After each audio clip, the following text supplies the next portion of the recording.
이 보도가 의혹 보도가 나오고 곧바로 사과를 하기도 했었죠. 어제 저희가 전해드렸는데 그런데 보니까 유 교수님 네, 당사자 아들도 직접 사과문을 올렸더라고요. 글쎄 그랬더라고요. 그러니까 잘못한 거죠.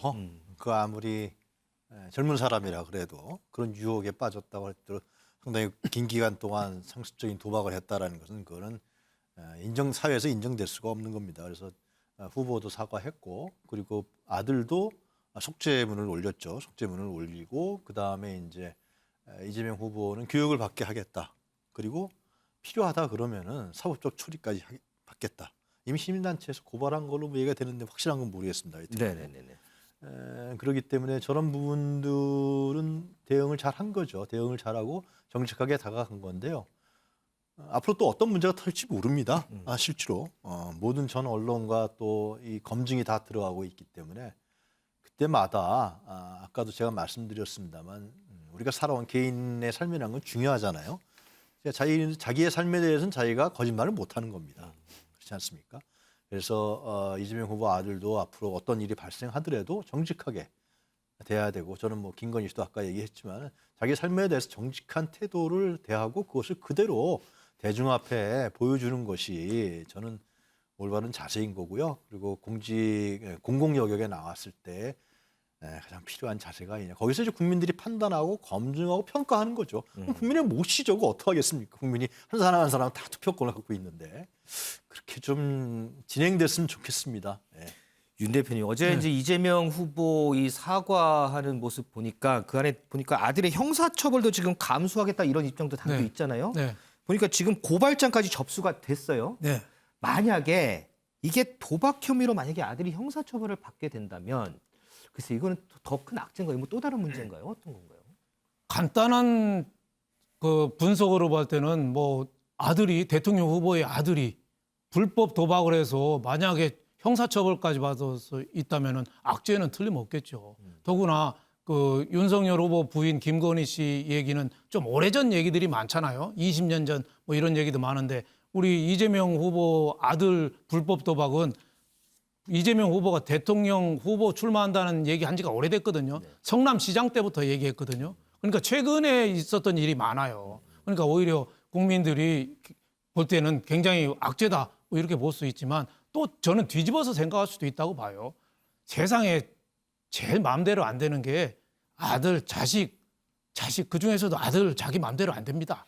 뭐 그런 분들 과거에 좀 여러 많이 옛날에 김대중 대통령도 그 홍삼 트리오 셋 다 감옥 보냈잖아요. 자식 안 돼요. YS도 그랬잖아요. 세상 저도 뭐 아들이지만 뭐 하는지도 몰라요. 세상 부인, 와이프 그것도 통제 불가능하거든요. 그래서 저는 오히려 그건 윤 대표님만 그러시면 네, 저도 뭐 그러니까 저는 이런 문제에 진솔하게 국민들한테 밝히고 사과하고 하면은 아 그래 국민들이 이해할 수 저는 있다고 봐요. 그래서 이걸 태도를 보는 거예요. 국민들이 인식이 태도 거기에서 뭐 거짓말하거나 여러 가지 가면은 이게 오히려 더 악재가 되는 거 아니냐. 역대 자식 문제하고 그 부인 문제로 가장 치명타를 입어서 낙마한 사람이 이해창 후보거든요. 왜냐하면 대법원 입구할 때도 대쪽 이미지였거든요. 근데 그 이미지에 손상이 갔는데 그때 적극적으로 좀 방어를 좀 못했어요. 그때 뭐 병풍 김대엽이 대통령 선거 끝난 다음에 그 엉터리로 제보하고 터뜨린 게 나타났지만 선거는 다 끝난 다음에요. 버스 떠나간 뒤에. 그러니까 지금 이미지 관리를 위해서는 무슨 사건이 있는 자체가 중요한 게 아니라 이거를 어떻게 수습하고 어떤 태도를 보이느냐. 저는 속된 말로 좀 심하게 얘기하면은 구속된다고 해서 그게 반드시 저는 악재라고는 저는 안 봅니다. 그게 오히려 더 호재가 될 수도 있다. 국민들이 볼 때는 저기 자기 자식도 과단성 있게 저렇게 하네. 나중에 대통령 되면 더 잘할 수 있겠네. 저는 이런 생각할 수 있다고 봅니다. 뭐 국민들 뭐 이런 생각도 할 수 있고 저런 생각도 할 수 있으니까 그거는 한번 보겠습니다. 그런데 위원정 의원님, 이 아들 관련해서 지금 도박뿐만 아니고 또 다른 의혹도 좀 불거져요. 그러니까 이게 내용이 보니까 굉장히 좀 악성입니다. 이게 사실은 2019년, 2020년 같으면 이재명 후보가 그때 선거법 위반 사건으로 해서 본인이 소송에 계속 문제가 됐을 때입니다. 그러면서 이제 아버지는 계속 지금 사실은 이제 법정에 나가서 그 싸움을 하고 뭐 이런 이제 상황이었는데 또 또 아들이 이제 불법 도박을 했고 또 거기에 내용에 지금 상습 도박뿐만 아니라 지금 이제 성매매 이 문제까지 있거든요. 이것 또한 지금 보니까 이제 작년에 그 할머니가 돌아가시고 뭐 등등 이럴 때 또 이런 일이 이제 벌어지고 해서 이게 지금 이제 이 특히 이분이 뭐 나이가 어리거나 이렇게 청소년일지는 모르겠습니다만은 원래 29입니다. 이제 그런 이거는 본인이 이제 책임을 져야 되는 그런 상황이고 또 이재명 후보가 본인이 이제 예전에 보면 이 불법 도박한 사람들에 대해서 변호도 하기도 했어요. 그 불법 도박 문제에 대해서 본인이 굉장히 강조를 많이 해왔습니다. 그럼에도 불구하고 이제 등잔 밑이 어둡다고 자신의 자녀의 이 불법 도박 문제는 못 봤다는 것이거든요. 그러니까 즉 이재명 후보가 결국 본인이 행정은 잘한다 했지만 대장동 문제 터졌어요. 결국은 뭐냐? 행정 잘하는 거냐? 또 이제 본인이 이제 대중들한테는 가정이 화목하고 또 이게 예를 들어서 불법 도박들 해야 된다 했는데 지금 이 아들 같은 경우는 지금 최근까지도 이걸 한 거 아니겠습니까? 근데 특히 또 이게 성매매 문제가 이게 만약에 지금 본인은 성매매를 한 적이 없다라고 이야기를 했는데 그 하나의 뭐 마사지 업체인 것 같아요. 거기 가서 이제 후기를 남겼던 게 이제 문제가 되고 있습니다. 네. 그래서 이게 그 집이 뭐 별로 안 좋다. 뭐 이런 이제 후기를 달고 또 딴 사람도 달고 뭐 했는데 이게 지금 보니까 예전에 글 남긴 게 한 200개 정도 된다고 그럽니다. 이거를 지금 본인은 다 삭제를 해버렸는데 이미 언론사에서 다 캡처를 해놨다고 그러거든요. 지금 공개된 거는 제가 알기로는 굉장히 일부분이다 하는 것만 알고 있습니다. 이제 그렇다면 이 내용이 조금씩 공개가 되면 이게 상습 도박도 문제지만 만약에 이제 성매매에 대한 어떤 여러 가지 정황들이 또 된다라면 이것도 제가 볼 땐 감당하기 좀 어려운 상황이 아닌가 싶습니다. 이 부분에 대해서는요, 오늘 오전에 이재명 후보가 직접적으로 언급한 내용이 있습니다. 그 내용 영상으로 좀 보겠습니다. 뭐 저도 확인을 해봤는데 그 성매매 사실은 없었다고 합니다. 뭐 저도 알 수 없는 일이긴 한데 본인이 맹세공안이라고 하니 뭐 부모된 입장에서는 뭐 믿을 수밖에 없는 상황입니다. 일각에서는 도박 자금 출처도 좀 수사해야 된다 이런 얘기도 하시는데 도박 제가 알기로는 은행에 빚이 좀 있습니다. 대개 한 1,000만 원 이내를 잃은 것 같아요. 자금이라고 할 건 없고 이제 한 번에 뭐 몇십만 원씩 뭐 이렇게 찾아서 그 사이버머니라고 하나요?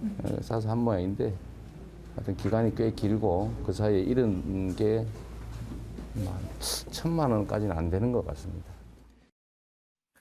유 교수님, 근데 지금 보면요, 이 도박 문제도 그렇고 지금 또 새롭게 나온 뭐 성매매 의혹도 그렇고요. 예. 이게 이제 아들이 본인이 직접 커뮤니티에 글을 올리면서 이 커뮤니티 글이 발단이 돼서 이제 불거진 논란들 아니겠습니까? 그렇습니다. 근데 보면 예. 이 아들이 커뮤니티 활동을 상당히 활발하게 했다고 해요. 그래서 이제 선대위 측에서도 네. 이렇게 커뮤니티 활동을 활발히 했으니까 앞으로 이와 유사한 언론 보도 의혹들이 계속 나오지 않겠느냐라고 우려를 하고 있거든요. 물론 예단은 금물이겠습니다만 글쎄 앞으로 어떨까요? 이런 유사한 일들 계속해서 좀 일어날까요? 어떨까요? 뭐 일어날 수지 안 일어날지는 모르겠지만 예단은 금물이니까. 저는 받아들여야 된다고 봅니다. 그것을 이재명 후보와 이재명 후보의 부인인 김혜경 씨 함께 그것을 받아들이고 자기 자식 문제 아니겠습니까? 네. 그리고 그 아들도 이미 성인이 돼 있잖아요. 그러니까 그 문제를 이제는 자기 아버지가 지금 여당의 대통령 후보입니다. 지금. 그리고 될 수 있는 가능성도 있는 거고요. 현재로 봤을 때.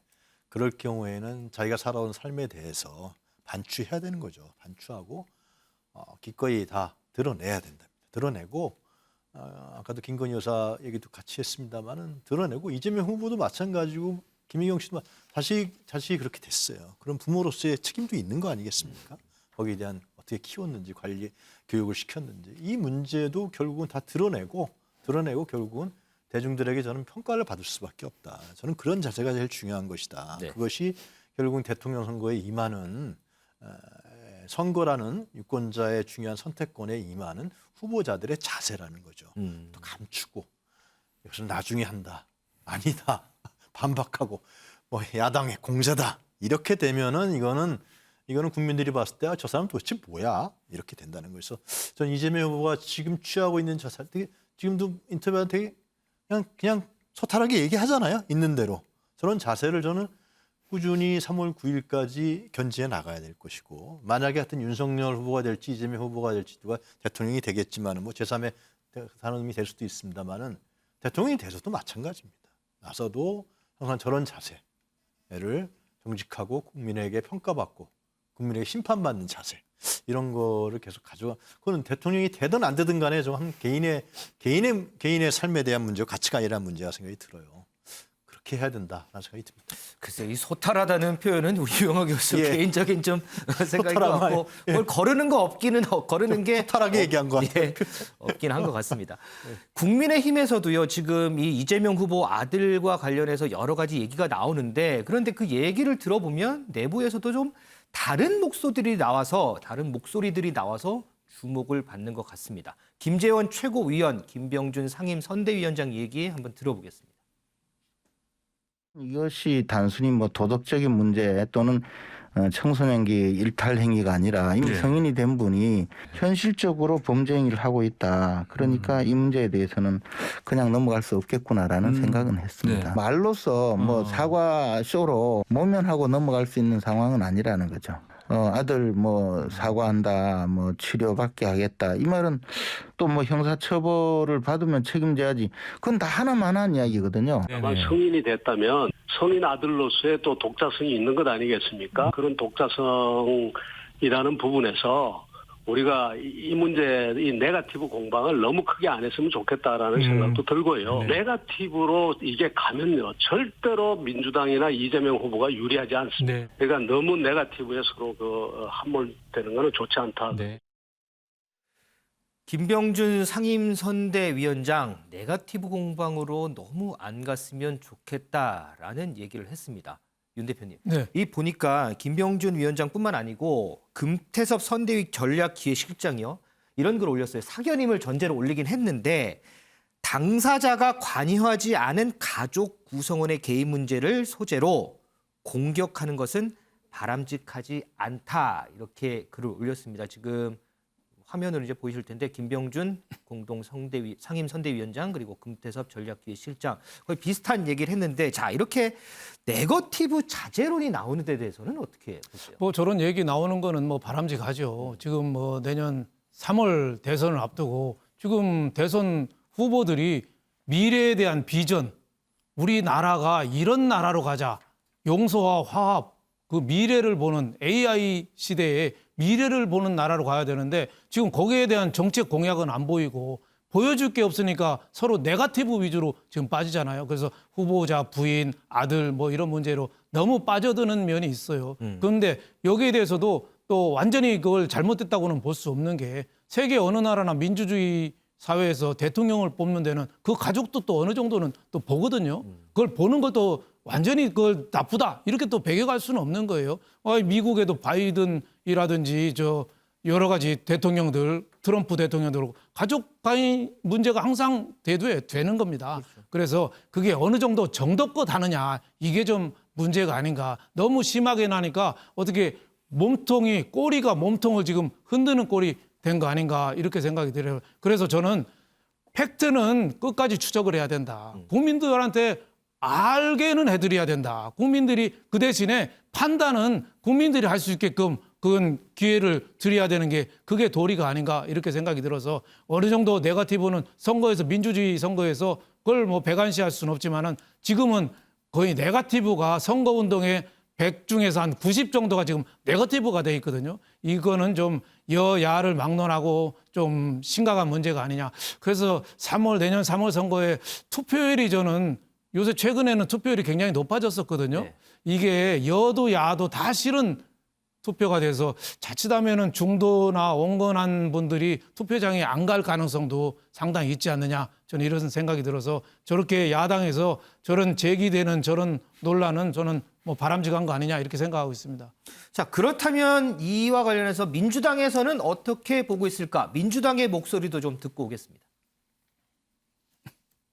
오히려 저는 저희가 제보받은 게 있는데요. 이 김건희 씨 의혹을 덮기 위해서 저희 후보자의 아들 문제를 갑자기 터뜨렸다라고 생각이 듭니다. 김건희 씨의 또 이런 어떤 사건이 일파만파 터지다 보니까 이걸 황급히 막기 위해서 또 한 거 아닌가. 오히려 저희가 거꾸로 사과하는 대신에 다른 사건, 여당의 후보의 어떤 새로운 의혹으로 이걸 덮으려고 했던 의도가 야당에게 있었던 것 아닌가. 선출직에 대한 검증은 뭐 그 선출직 권력의 크기와 비례를 하는데, 특히 선출직의 배우자는 공적인 영역에서 직접 활동을 하잖아요. 본인 다음으로 온 선출직 배우자는 굉장히 검증을 좀 세게 받아야 된다고 생각하죠. 하나라고 할지라도 어쨌든 사실상 대통령에게 영향력을 미칠 수 있기 때문에 검증을 하긴 해야 된다. 그렇죠. 그렇지만 부인만큼 배우자만큼은 아니다. 이현정 의원님. 네. 어쨌든 이 대선 기간에 어쨌든 지금 이제 검증이라는 얘기가 많이 나오지만 검증이라는 차원에서는 뭐 여러 가지를 들여다볼 수는 있어요. 그런데 보면 대응 방식에서 봤을 때 민주당에서는 지금 김건희 씨 의혹에 대해서 상당히 공세를 높이는 상황이란 말이죠. 반면에 국민의힘에서는 조금 전에 김병준 위원장 얘기도 들었지만 네거티브를 자제해야 된다. 조금 대응에서 자제론이 좀 나와요. 이걸 봤을 때 민주당은 이걸 어떻게 볼까요? 그러니까 제가 알기로는 민주당 내부에서도 뭐 이런 이야기가 좀 나오고 있는 걸 알고 있습니다. 그러니까 김남국 의원이 무슨 이제 한 택시 기사의 전원까지 이제 전달하는 지경까지 이르렀지 않습니까?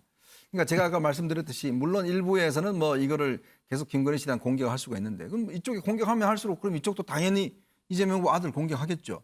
이렇게 되면 뭐 간단치 않게 서로 붙는 거 아니겠습니까? 장군 먹문식으로 지금 진행이 될 텐데 뭐 두 사건을 우리가 뭐 정확히 어느 정도 따져서 이게 더 중요하다라고 할 수 없을 정도로 두 사건 다 상당히 엄중한 상황 아니겠습니까?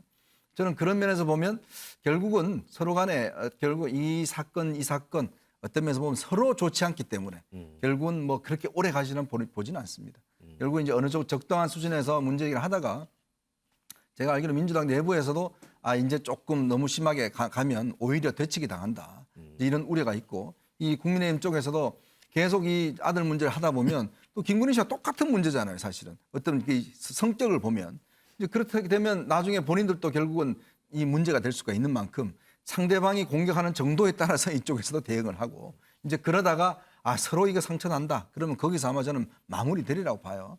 그건 아마 이제 앞으로 조금의 아마 시간을 경과되고 이제 하겠지만 모르겠어요. 또 이제 뭐 이런 문제들이 앞으로 나올 가능성도 있죠. 지금 뭐 상황을 보면 서로 간에 사실은 지금 포지티브 방식, 즉 긍정적인 방식으로 지금 선거운동을 뭔가 공약을 내고 하기에는 굉장히 이게 잘 안 먹히고 이러다 보니까 서로도 지금 여론사를 보면 상당히 많이 이제 뭐 정말 붙어 있는 상황이고 뭐 거의 오차범위 내에서 좀 이런 상황이다 보니까 이런 유혹도 있는 거죠. 조금 이렇게 네거티브 해보면 조금 줄어드는 것 같으면 그게 또 이제 하면 또 공격을 또 세게 할 수가 있는 거고 결국 이제 이게 지지율이 많이 격차가 나면 모르겠습니다만 너무 붙어 있기 때문에 또 이런 하나하나들이 앞으로 또 어떻게 나올지 근데 뭐 어떤 면에서 보면 둘 다 똑같은 문제를 안고 있기 때문에 서로 간의 어떤 이런 공격은 저는 뭐 조만간 자제하는 분위기로 가지 않겠나 싶습니다. 그럼 조금만 있으면 이제 국민들이 더 듣고 싶어하는 얘기들이 많이 나올까요? 그렇죠. 왜냐하면 이게 이 내용 자체가 보면 국민들도 짜증낼 수가 있어요. 이게 자꾸 진행이 되면 뻔히 아는 내용인데. 자, 지금까지요 저희가 여야 대선 주자들의 이 가족과 관련한 리스크에 대해서 좀 쭉 얘기를 해봤는데 이와 관련한 여론조사 결과가 있어서 좀 소개를 해드릴까 합니다. 어제 이제 MBN이 발표한 여론조사 결과인데요. 한번 띄워봐 주시겠어요? 자, 지지 후보를 결정할 때 어떤 걸 중요하게 보느냐라는 질문을 던졌습니다. 그랬더니 국정 운영, 안정적인 국정 운영 능력을 보겠다라는 부분이 28.9%, 정책과 공약을 보겠다라는 응답이 19%인 반면에 후보의 배우자도 보겠다라는 응답은 3.8%였습니다. 자, 반대로요. 넥스트 리서치가 조사한 결과가 또 있습니다. 대선 후보의 배우자가 후보 선택에 영향을 미칠까라는 질문에 60.4%가 영향을 준다 이렇게 답을 했습니다. 윤영걸 대표님, 네. 지금 두 가지 여론조사 저희가 봤는데 상당히 극과 극이에요, 답변이. 네. 그럼 이거를 어떻게 좀 해석을 해야 될까요? 극과 극이지만 서로 극과 극은 통한다는 말이 있지 않습니까? 서로 저는 이해가 됩니다. 보는 거하고 찍는 거하고 다르다는 거죠. 아하. 예, 국민들이 볼 때는 SBS는 60.4%가 배우자, 가족을 본다고 그랬잖아요. 보긴 봐요. 근데 찍으러 가서는 MBN 조사에 하면은 3. 몇 %죠? 3.8%. 배우자 가족을 보던 3.8% 비중밖에 없는 거예요. 찍으러 가서는 앞으로 5년간 나라를 어떻게 꾸려가고 이 나라 국정을 안정시키고 정책 공약, 지금 경제 문제 이거 해결할 사람이 중요하지. 이거 가족 문제 물론 보기는 보지만은 보는 거랑 찍는 거는 다르다. 그래서 지금은 서로 네거티브 선거한다고 저 응징 선거잖아요. 응징 선거. 상대방이 나쁩니다가 지금 선거 캠페인이에요. 저쪽 무조건 반문, 이쪽은 무조건 정권 재창출 서로 그냥 삿대질만 하는데 정작 국민의 마음은 앞으로 5년간 우리나라 미래를 누가 책임져 줄 거야. 이거니까 빨리 선거 그 캠페인 전략을 양당이 수정해야 된다. MBN 조사가 맞습니다. 네. 우리 프레스룸 시청자 여러분들은 어떤 쪽에 더 많은 비중을 두시는지 궁금합니다.